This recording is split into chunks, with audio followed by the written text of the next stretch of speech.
What does this mean? Benjamin Netanyahu of Israel and Iranian Supreme Leader Ali Khamenei were both born during eclipses, Michael Snyder reports. The war in the Middle East continues to heat up, and many believe that we'll soon see a major escalation. On the Israeli side, Benjamin Netanyahu is one calling the shots, and as you'll see below, he's absolutely determined to conduct a military operation in Rafah. On the other side, the guy at the top of the food chain is Iranian Supreme Leader Ali Khamenei. Hezbollah and every other Iranian-backed terror group in the region ultimately answer to him. The decisions that these two men make during the month ahead will literally be felt all over the globe. It's being claimed that both of these men were born during an eclipse. If this is true, that would be an extraordinary coincidence, so I decided to investigate this for myself. According to Wikipedia, Iranian Supreme Leader Ali Khamenei was born April 19, 1939. I went to timeanddate.com and I was able to confirm that there was an annular solar eclipse on April 19, 1939. So the claim that Khamenei was born during an eclipse checks out. But what about Benjamin Netanyahu? According to Wikipedia, Benjamin Netanyahu was born October 21st, 1949. And I went to timeanddate.com and I was able to confirm that there was a partial solar eclipse, October 21st, 1949.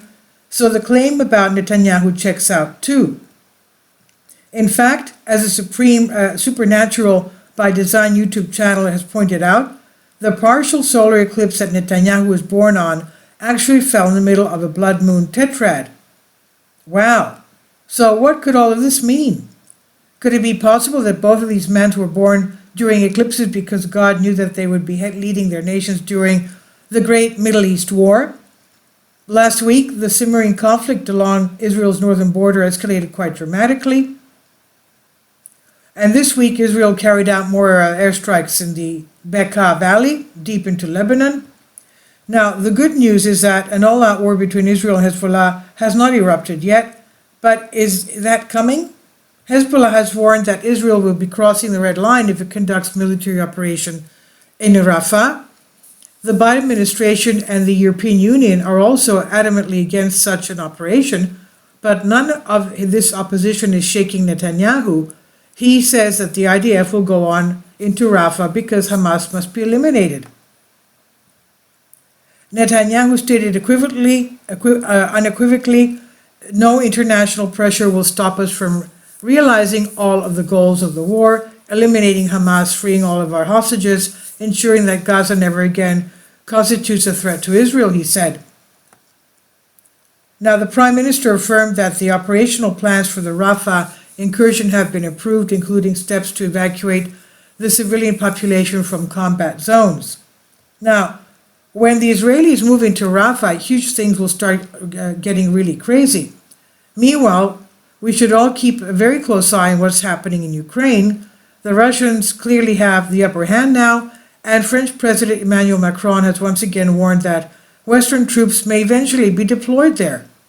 Even after his first round of comments resulted in significant pushback from among European allies, French President Emmanuel Macron has once again declared that NATO should not rule out sending troops to Ukraine, which would set the West on a path of direct nuclear-armed confrontation with Russia.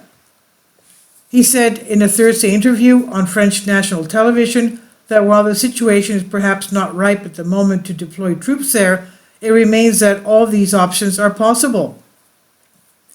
Now, when Vladimir Putin was asked about this, he admitted that this would put us on one step away from a full-scale war, World War III, he said.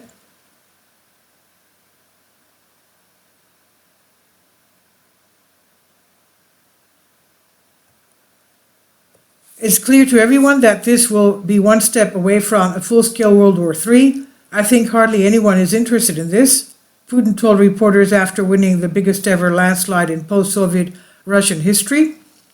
Putin said, though, that NATO military personnel were present already in Ukraine, saying that Russia had picked up both English and French being spoken on the battlefield.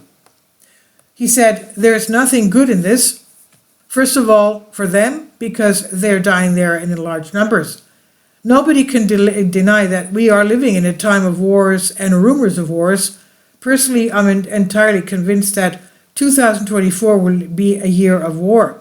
And during the months ahead, Benjamin Netanyahu and Iranian Supreme Leader Ali Khamenei will both be faced with historic choices. And once the missiles start flying, there will be no turning back." This is by Michael Snyder on End of the American Dream. Please leave your comments, and thank you for your support.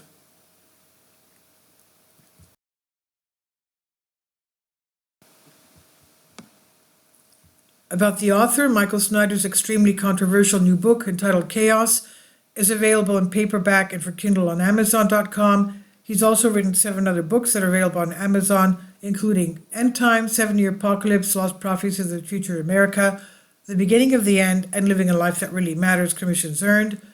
When you purchase any of Michael's books, you help to support the work that he's doing. You can also get his articles by email as soon as he publishes them by subscribing to his Substack newsletter. Michael has published thousands of articles on the Economic Collapse blog, End of the American Dream, and The Most Important News. And he always freely and happily allows others to republish those articles on the other websites. You can connect with Michael on YouTube, Facebook, and Twitter, and share his articles on your own social media account is definitely a great help. These are just troubled times and people need hope. John 3:16 tells us about the hope that God has given us through Jesus Christ.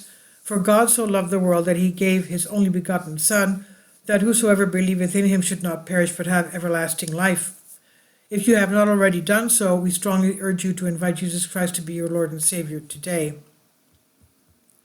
Please kindly support my Patreon account.